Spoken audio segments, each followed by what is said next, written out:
Well दोस्तों, good morning, good afternoon, good evening to all of you. कैसे हो आप सभी लोग? आई होप आप बहुत अच्छे होंगे, ऐसे ही अच्छे और तंदुरुस्त रहिएगा। और मैं बता दूं, मैं भी बहुत अच्छा हूं।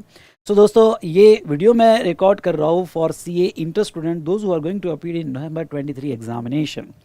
सो ये वीडियो आप एंड तक जरूर देखिएगा। इसमें बहुत सारी बातें जो एग्ज़ाम के लिए ज़रूरी है हम यहाँ पे डिस्कस करेंगे।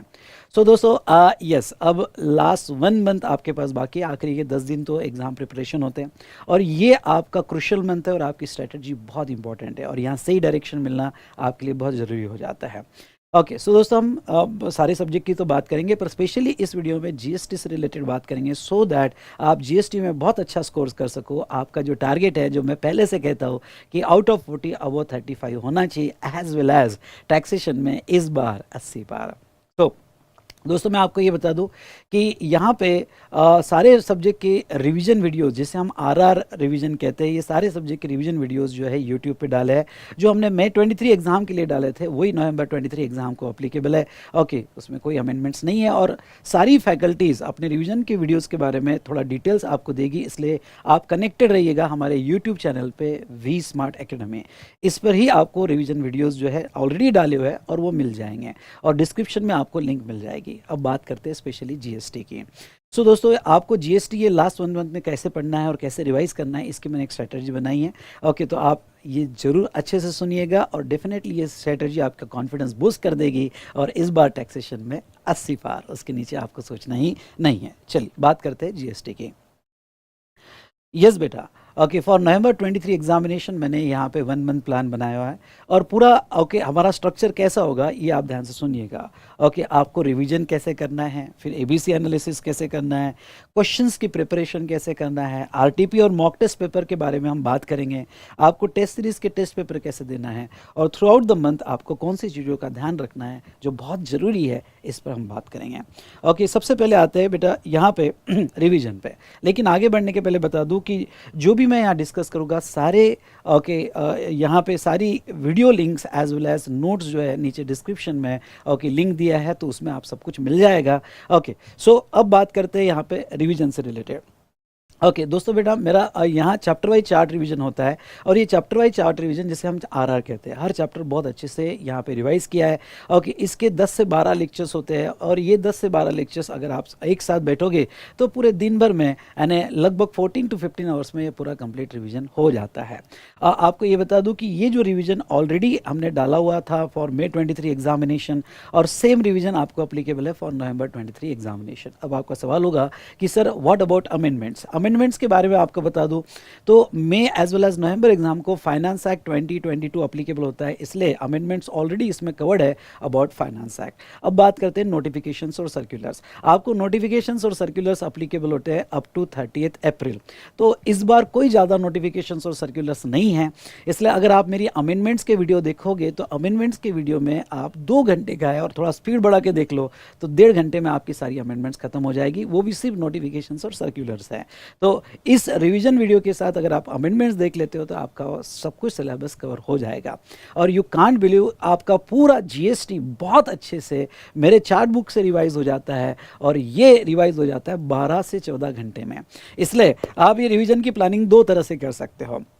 Okay, with in this 1 month पहली प्लानिंग के आप डेली एक एक लेक्चर देख सकते हो और इस तरह से ये जो है ओके 10 से 12 वीडियोस आपने कंप्लीट कर सकते हो, साथ साथ में बाकी भी प्लानिंग कर सकते हो। या दूसरा, इससे बेस्ट प्लानिंग आपको क्या बताओ, तो इससे अच्छा बेस्ट प्लानिंग है कि आप एक दिन सुबह से लेकर शाम तक पूरा यहाँ पे रिवाइज कर लो। ओके, यहाँ मेरा चैप्टर वाइज चार्ट रिविजन और ओके उसके बाद में आगे की प्रिपरेशन कैसे करना चाहिए उसके वो भी हम डिस्कस करेंगे ना। ओके, रिवीजन स्टार्ट करने के पहले कुछ बातों का आपको ध्यान रखना है। पहले आपको प्रॉपर रिव्यू और असेसमेंट करना है। ओके, पूरे एंटायर सिलेबस को देख लेना है, फिर आपका वीक एरिया क्या है वो आइडेंटिफाई करो और उसके रिवीजन पहले देखो। Okay, identify the weak area and allocate time for intensive study of that weak area. जैसे बहुत सारे स्टूडेंट्स के आईटीसी ये चैप्टर टफ लगता है या रजिस्ट्रेशन हुआ, इनवॉइस हुआ, ऐसे कुछ चैप्टर्स होते हैं कि जिनका ओके समझ में तो आया पर उन्होंने वो अच्छा खासा टाइम उसके ऊपर नहीं दे पाए। तो वो वीक एरिया एग्जाम्शन एक चैप्टर है जो वो वीक एरिया आइडेंटिफाई करो और उस पर इंटेंसिव स्टडी प्लान बनाओ। नाउ अगर आप ये एक दिन में रिवीजन कंप्लीट कर लेते हो पूरा स्टार्ट से लेके एंड तक, तो इसका फ़ायदा क्या है? इसका फ़ायदा है कि अब आगे की स्ट्रेटजी आपके कैसे रखनी चाहिए, ओके, वो आपको विद इन 1 मंथ बहुत हेल्प करेगा। तो चलिए बात करते हैं आगे की स्ट्रेटजी पे। ओके, फिर आप अपना एबीसी एनालिसिस बनाओ। अब आप सब्जेक्ट को आपने पूरा एंटायर सिलेबस रिवीजन में, एक दिन के रिवीजन में रिव्यू कर लिया। अब आपकी जो इंटेंसिव स्टडी प्लान होगा, जो वीक एरिया का होगा, तो यहाँ आप एबीसी एनालिसिस बनाओ। इसमें एबीसी एनालिसिस में प्रायोरिटी ए चैप्टर्स में आपको बता देता हूँ, और वो है एग्जम्पशंस, आईटीसी, रजिस्ट्रेशन और इनवॉइस। ये 4 चैप्टर पे आउट ऑफ 40 मार्क्स, यहाँ पे कभी कभी 20 मार्क्स यानी 50% सिलेबस पर इसका 50% मार्क्स अलोकेशन इन 4 चैप्टर्स पे हो जाता है। ओके, तो ये 4 चैप्टर्स आप अच्छे से पढ़िएगा। और इसके अलावा बाद में आप सप्लाई, टाइम ऑफ सप्लाई, उसके बाद में वैल्यू ऑफ सप्लाई और बचे हुए चैप्टर्स आप बाद में कर सकते हो, लेकिन ये 4 चैप्टर्स अच्छे से कर लो। अब मैंने क्या कहा आपको? मैंने आपको ये कहा कि सबसे पहले अगर आप एक दिन का प्लान बनाते हो और एक दिन में पूरा रिवीजन देख लेते हो, तो फिर ये 4 चैप्टर्स का आप वापस से रिवीजन देख सकते हो। ओके, अगर आपको चाहिए तो आप वापस से रिवीजन देख सकते हो, और साथ साथ में उसकी क्वेश्चन की प्रैक्टिस भी कर सकते हो। ओके, अब आपका क्वेश्चन का प्रिपरेशन कैसे होगा? ओके, तो आपके पास मेरा अगर क्वेश्चन होगा, तो उस क्वेश्चन में मैंने बहुत सारे क्वेश्चन लिए हैं। अब इतने सारे क्वेश्चंस विद इन 1 मंथ हम हैंडल कर पाएंगे या नहीं कर पाएंगे, ये क्वेश्चन स्टूडेंट्स का होता है। इसलिए मैं थोड़ा उनको एक बहुत अच्छी स्ट्रेटजी बताता हूँ, सो दैट वो अपना एंटायर क्वेश्चन में के जो इंपॉर्टेंट क्वेश्चन है कवर कर सके। ओके, मैंने मेरे क्वेश्चन में बहुत अच्छा बाइफर्केशन दिया है इंडेक्स में। ओके, एग्जाम के कौन से क्वेश्चन है, आरटीपी के कौन से क्वेश्चन है। तो अगर आप पूरा क्वेश्चन नहीं भी सॉल्व करते हो तो चलेगा, अगर आपने यहाँ पे एग्जाम के क्वेश्चन और आरटीपी के क्वेश्चन भी अच्छे से कर लिए तो more than enough. Okay, enough आपकी पढ़ाई हो जाएगी। और ये एग्जाम और आरटीपी के क्वेश्चन में से हर चैप्टर के एक दो क्वेश्चंस रिटर्न प्रैक्टिस में करो, स्टार्ट से लेके एंड तक। स्पेशली ये चैप्टर के तो आप क्वेश्चन मैक्सिमम सॉल्व करो, क्योंकि इसके ऊपर जो है एग्जाम में सवाल पूछा जाता है, और 50% मार्क्स अलोकेशन इन चैप्टर्स पे है। Now, okay, तो more emphasize on exam and RTP question. Okay, अब next special practice on first question of 8 marks. जैसे एग्जाम का अगर पेपर स्ट्रक्चर देखोगे, बिल्कुल रिव्यू करना पेपर स्ट्रक्चर आपने, तो पहला जीएसटी में पहला क्वेश्चन आपको 8 मार्क्स का आता है, और ये 8 मार्क का क्वेश्चन बहुत इंपॉर्टेंट होता है, क्योंकि यही आपका कॉन्फिडेंस बूस्ट करता है। तो वो 8 मार्क के क्वेश्चन का स्पेशल प्रैक्टिस आपको करना है, और मैं तो कहूँगा कि सारे क्वेश्चन लिख के देखना स्टार्ट से एंड तक विथ नोट्स। ओके, पढ़कर नहीं आता है आपको तो पूरा उसको रीड करो, और रीड करने के बाद लिखो, तो आपका कॉन्फिडेंस ज़्यादा इस बात पे बढ़ेगा कि हाँ 8 मार्क के क्वेश्चंस आते कैसे और उसको हैंडल कैसे करना चाहिए विद इन टाइम। ओके, इसके लिए मेरे क्वेश्चनियर में competition of GST last chapter है, उसमें मैंने कॉम्प्रहेंसिव क्वेश्चंस कवर किए हैं, साथ साथ में हर चैप्टर के एंड में मैंने कंबाइंड क्वेश्चंस कवर किए हैं। तो जो कंबाइंड क्वेश्चन एग्जाम के, आरटीपी के, वो जरूर सॉल्व करो। ओके, एक आखिरी वाला चैप्टर है कॉम्पिटिशन ऑफ जीएसटी, उस पर एम्फेसाइज करो, और वो भी आप जरूर सॉल्व करो, तो डेफिनेटली आपको जो है यहाँ पे हेल्प होगा। उसके बाद में चलिए, कुछ स्टूडेंट्स को अगर एक्स्ट्रा टाइम मिलता है इन एडिशन टू दिस, तो मैंने सुपर 25 क्वेश्चंस बनाए हैं। ये सुपर 20 to 25 क्वेश्चन जो मैंने बनाए, ओके, इसका भी नोट्स आपको डिस्क्रिप्शन में मिल जाएगा। तो यहाँ पे ये 25 क्वेश्चंस कर लो, तो बॉस मैं आपको कहूँ ना, आपने चार्ट देख लिया और 25 क्वेश्चन देख लिए। ओके, इससे ज़्यादा तो और कुछ करने की ज़रूरत नहीं है। अब कुछ स्टूडेंट शॉर्टकट करना चाहेंगे यहाँ पे कि सर अगर मैंने क्वेश्चन नहीं देखा या मेरे पास टाइम नहीं मिला, तो क्या मैं ये सुपर 25 क्वेश्चन देख लूँ तो हो जाएगा? तो मैं कहूँगा कि यस, आपको एक रिजनेबल कॉन्फिडेंस तो डेफिनेटली आ जाएगा। ओके, ये सुपर 25 क्वेश्चंस, ये सुपर 25 क्वेश्चंस के वीडियोस भी मैंने बना के रखे हैं, जो आपको डिस्क्रिप्शन के लिंक में दे दिया जाएगा। तो सारे वीडियोस और नोट्स आपको डिस्क्रिप्शन में तो मिल ही जाएंगे। उसके बाद में हम बात करते हैं रिसेंट आरटीपी और मॉक टेस्ट पेपर। भाई दुनिया इधर की उधर हो जाए, ओके, थोड़े क्वेश्चंस आपने कम भी सॉल्व किए तो भी, ओके, मैं आपको कहूँगा कि आरटीपी जरूर सॉल्व कर लेना इस बार की। यानी आप ऐसा भी कर सकते हो कि पहले आरटीपी आप कंप्लीट करोगे जो आपके एग्जाम की है, और बाद में आपने क्वेश्चन या सुपर 25 क्वेश्चंस पे प्रैक्टिस किया, तो ये भी अच्छा आपके लिए तरीका होगा। नाउ दोस्तों, यहाँ पे मैं आपको कहना चाहूँगा कि अमेंडमेंट्स जरूर कर लेना, क्योंकि अमेंडमेंट्स बहुत इंपॉर्टेंट होती है। तो जैसे ही आपने रिवीजन कर लिया, वन डे में रिवीजन कर लिया, आपने पूरा एक दिन बैठ के जीएसटी कर लिया, तो साथ साथ में ओके 1.5 घंटे का अमेंडमेंट्स ओके मैंने यूट्यूब पे डाला हुआ है, वो अमेंडमेंट कर लो, मतलब एक साथ आपका सब कुछ अच्छे से हो जाएगा। ओके, और उसके बाद में अमेंडमेंट्स के बाद मॉक टेस्ट पेपर अगर आप रेफर कर सको तो अच्छी बात है। ओके, आरटीपी ये खुद ट्राई करो, खुद रीड करके ट्राई करो, समझो आरटीपी को। इससे रिलेटेड वीडियोस मेरे आएंगे, पर मैं आपको जस्ट इतना कहना चाहूँगा कि मेरे वीडियोस का वेट मत करना। आप अपनी स्टडी कोई भी रीज़न हो जाए, दुनिया इधर की उधर हो जाए, मत रोकना। आपको आगे बढ़ना है बेटा। ओके, आपको अपना ध्यान सबसे ज़्यादा रखना है अभी। ओके, उसके बाद में आरटीपी पे क्वेश्चंस आते हैं क्या सर? यस, रिसेंट आरटीपी और इसके पहले वाले अटेम्प्ट के आरटीपी, इन दोनों पे क्वेश्चंस आते हैं। तो 2 आरटीपी एटलीस्ट आपने अच्छे से करके जाना है। नाउ नेक्स्ट, सर हमने टेस्ट पेपर देने चाहिए क्या? तो मैं आपको ये कहूँगा कि एटलीस्ट 2 पेपर आपने टेस्ट सीरीज़ में लगाने चाहिए।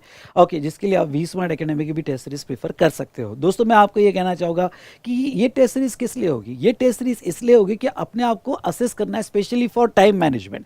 मोस्टली क्या हो जाता है कि हम टेस्ट सीरीज़ लगाते वक्त सोचते हैं कि मेरा आंसर कितना सही है, कितना गलत है। वो तो ठीक है, एक ऑब्जेक्ट होता ही है, पर उससे ज़्यादा ऑब्जेक्ट होता है कि हम विद इन टाइम वो पेपर कंप्लीट कर सकते हैं या नहीं कर सकते। टाइम मैनेजमेंट बड़ा इंपॉर्टेंट होता है, और राइटिंग का एक कॉन्फिडेंस आपको आ जाता है। इसलिए आपने 2 पेपर तो भी देने चाहिए। ओके, यहाँ पे हर सब्जेक्ट के तो टेस्ट सीरीज अगर हो सकती है तो जरूर लगाइएगा। ओके, और अब कुछ इंपॉर्टेंट बातें ये मंथ में आपको याद रखनी है। थ्रू आउट द मंथ आपको कौन कौन सी बातों का ध्यान रखना है? सबसे पहले आपकी हेल्दी लाइफस्टाइल अब बहुत ज़रूरी है। ओके, इवन दो पढ़ाई का स्ट्रेस है, बहुत टेंशन है, पर इसी वक्त अगर आप अपने आप को हैंडल करोगे तो यहाँ पे आप अच्छे से पूरे पॉजिटिव एनर्जी के साथ पेपर दे पाओगे। आपकी पॉजिटिव एनर्जी बहुत सारे बातों पे डिपेंड रहती है। सिर्फ ओके यूट्यूब के मोटिवेशनल लेक्चर लेने से पॉजिटिव एनर्जी नहीं आती है। ओके, बहुत से छोटे छोटे फैक्टर्स होते हैं जिसकी वजह से आपकी पॉजिटिव एनर्जी आपको हेल्प करती है। एक छोटी सी बात कहता हूँ कि ये 1 मंथ में आपका डाइट प्लान बहुत अच्छे से होना चाहिए। ओके, खाना खाते वक्त जंक फूड वगैरह मत लो, ज़्यादा से ज़्यादा लिक्विड लो, फ्रूट्स लो। ओके, हर 2 घंटे में लिक्विड कोई ना कोई जूस वगैरह कंटिन्यूस चलने दो अगर आप घर पे होगे तो। ओके, सो दैट आपकी एनर्जी भी मेंटेन रहेगी और आपको पढ़ाई करने के लिए हेल्प भी होगा। ओके, दूसरी बात, आप पूरी इनफ स्लीप लो। 6 से 7 घंटा आपने स्लीप लेनी ही चाहिए, चाहे कितना भी स्ट्रेस हो और कितना भी टेंशन आए। रीज़न क्या है मैं आपको बताता हूँ कि अगर आपकी स्लीप कम होती है तो बीमार होने के चांसेस है, और अगर आप बीमार पड़ गए तो पूरा अटेम्प्ट जाने के चांसेस है। हमारा सबसे बड़ा अटैक होता है हमारे स्लीप पे। हम दिन पे टाइम पास कर देते हैं, एक्स्ट्रा टाइम पास कर देते हैं और फिर अटैक करते हैं हमारे स्लीप पे। ऐसा नहीं होना चाहिए। ओके, आप बाकी शेड्यूल पे कंट्रोल कर लो, लेकिन आपकी नींद ज़्यादा से ज़्यादा होनी चाहिए, और मिनिमम 6 से 7 घंटा, और दोपहर को 1 घंटे का जो आपका नैप है वो ज़रूर होना चाहिए, सो दैट आप री एनर्जाइज करो और बॉडी के जो मेमोरी कनेक्शन है आपके बहुत अच्छे से लगे। इस बात का आपको ध्यान देना है। ओके, 15 से 20 मिनट या हो सके तो सुबह सुबह आधी घंटा आप एक्सरसाइज कीजिएगा, और एक्सरसाइज में जस्ट वॉक कीजिएगा। वॉक करते कब आप ग्रुप बनाइएगा। ओके, अगर आप हॉस्टल में रहते हो तो ग्रुप बनाइएगा, और जब आप वॉक करते हो तो ग्रुप के साथ साथ ओके डिस्कशन स्टडी कीजिएगा, सेक्शन रिवाइज कीजिएगा। ओके, या कुछ पॉइंट्स रिवाइज कीजिएगा, तो वो वॉक भी आपको हेल्प कर सकता है। उसके बाद में डिस्ट्रैक्शन कंट्रोल। ओके, एक ही है सोशल मीडिया। ओके, जितना हो सकता है कि आप ओके सोशल मीडिया से डिस्ट्रैक्शन अपना कंट्रोल कीजिएगा।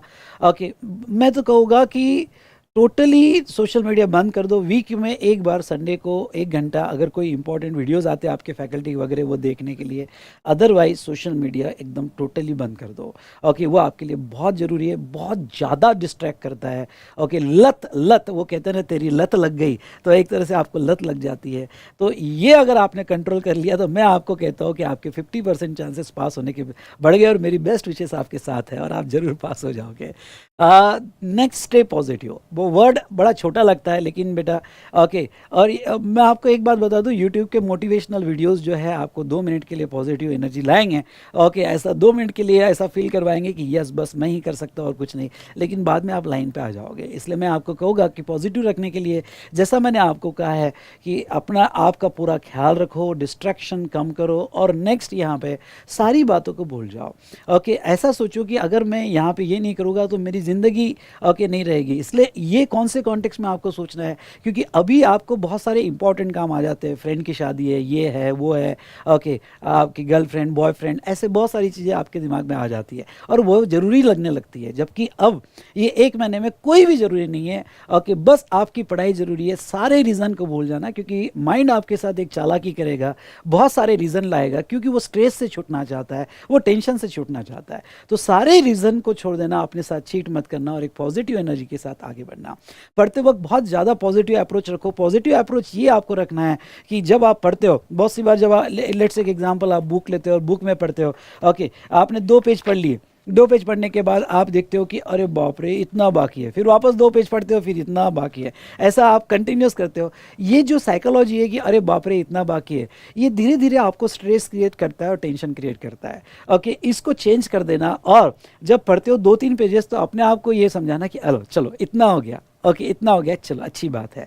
जितनी ज़्यादा ये छोटी छोटी बातों की पॉजिटिव एनर्जी आप कलेक्ट करोगे, उतना आपके लिए अच्छा होगा।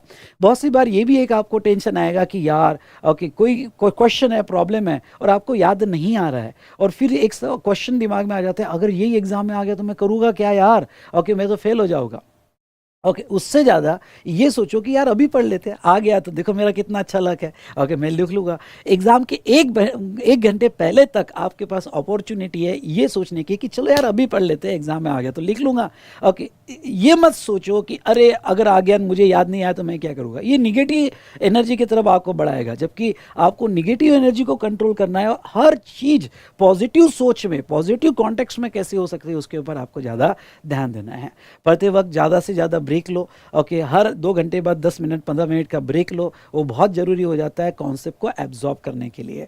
और हो सके उतना आप ओके दिन में 1 या 2 घंटा ग्रुप स्टडी के लिए रखो, थोड़ा आप फ्रेश भी हो जाते हो, और ग्रुप स्टडी में आपका अगर आपको चीज़ें आती रही, अच्छे से एक्सप्लेन होता रहा, तो आपका कॉन्फिडेंस भी बढ़ता है। ओके, सो चलिए दोस्तों, ये आपको मैंने 1 मंथ का प्लान दिया है, और जीएसटी का आपको 2 तरीके से फटाफट रिवीजन कर लेना है। मेरे चैप्टर वाइज चार्ट रिवीजन सारी लिंक यहाँ डिस्क्रिप्शन में दी है, आइदर एक दिन में पूरा कंप्लीट कर दो, या फिर दोस्तों मैं आपको ये कहूँगा ओके कि डेली एक एक चैप्टर भी करोगे तो चलेगा, पर सबसे बेस्ट प्लान है कि सुबह से लेकर शाम तक एक दिन में एंटायर जीएसटी खत्म, एक पूरा रिव्यू कर लिया आपने, और बाद में जो जो चैप्टर आपके लिए इंपॉर्टेंट है अगर आप देखना चाहो तो देख सकते हो। तो चलिए दोस्तों, आई होप आपको ये प्लान पसंद आया होगा। ओके, और अच्छा लगा तो लाइक जरूर कीजिएगा, शेयर भी कीजिएगा, मैक्सिमम स्टूडेंट्स जो आपके कनेक्टेड में है इसको फायदा लेने दीजिएगा। Okay, all the best. Okay, मैं ऐसे आते रहूँगा। अब मैं नेक्स्ट संडे आऊँगा, ओके जो कमिंग संडे है वहाँ संडे पे आऊँगा, और आपको और कुछ बातों पे गाइड करूँगा, पर अभी इतना ही। ओके, पढ़ाई की तरफ ध्यान दो, इस बार का टाइम आपका होगा, पूरी पॉजिटिव एनर्जी के साथ आगे बढ़िएगा। All the best, thank you to all of you.